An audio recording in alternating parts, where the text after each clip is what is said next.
Oh, this is Chris. Hey, Chris. Long-term vegetarian diet changes human DNA, raising risk of cancer and heart disease. Did we just talk about that? Is a heading from the London Telegraph, March 29th, 2016. Love it, don't you? Gosh, how many animals would be in trouble right now? That'd be a problem for all the herbivores. But you're talking about a vegetarian issue in a frugivore species. Because we are, whether one likes to admit it or not, we're frugivores. We are the highest evolved, the highest species neurologically on this planet. And it's time man accepts that. Not better than. No, I didn't say that. I said higher in the evolutionary scale, so to speak, higher in the level of awareness, supposedly. But man has not even claimed his level. He's just wallowing it down in the ground with the pigs, and then eating the pigs. It's like, no, we reach to the sky. We pick and eat and pill. This is all we have. But it changes. You notice how each and every one of you that on the fruit diet is growing spiritually. Notice how it's changing you. It's putting more smiles on your face. It's making your body feel light, like it's not there dragging around like a ball and chain. All of those things. It's cool.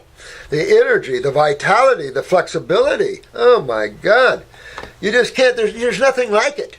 So those people that get stuck in the mud and they don't want to change, if they only knew what a few months or a couple of years in their world would do to them, they'd be running to get to this door. But their karma, as the mom said, and their awareness is keeping a lot of people from that. Well, it's not meant to be, of course. Not meant for everybody.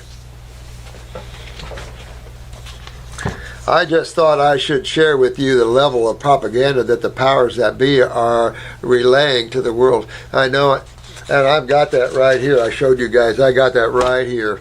But I appreciate all you guys sending them in, too, because I want to talk about them with you so you understand where the idiocy is and that sort of thinking. As if a meat eater has some greater health than a vegetarian. Oh, what a joke that one is. That's the real sick world right there. I was listening to radio as he read this headline, and I can't believe they think this is truthful. I can't either. All I can say is protect yourselves and show the world how healthy you can get on a frugivorish diet. I love this one. Because I'm always looking and asking. So Disney World and Busch Gardens down here have big ape exhibits. Big ape exhibits. So I get a hold of one of the trainers. He's a trainer of the gorillas. And they have chimpanzees too. They have a bunch. So I asked him, I said, listen, I got a question for you. I noticed that you guys are always throwing vegetables out there to them. I said, if you put a big bucket of fruit or a big bucket of vegetables, which one of these big apes going to go to? He said, oh, that's easy. He says the bucket of fruit always. He says, but we like to limit that because of all the sugar. I said, all the sugar? Just because they taste sweet, you think it's just high sugar, bad sugar? That's the problem. There's no awareness behind that. The guy was a good guy, and I had a little talk with him about that. About the difference in species and things like that. So even though these species are eating what they're being fed or where they're living, that's not what they want. And I see that everywhere I go. I've asked this question in all the zoos. I've asked this all over the place, and I get the same answer every time. The same answer if I brought in a room of anywhere from, let's say, 10-year-olds down to, let's say, 2-year-olds. My grandson was eating fruit at 4 months old. But, at the time I'm saying that he could walk and get it, so we give him a year. I can't forget, he was walking before a year. I can't remember how young he was, but man, unreal. Fruit always. Vegetables? Nope, fruit. So, it's in the intuition. It's our food. And people are so willing to taint that. And it's just the negative forces controlling these people.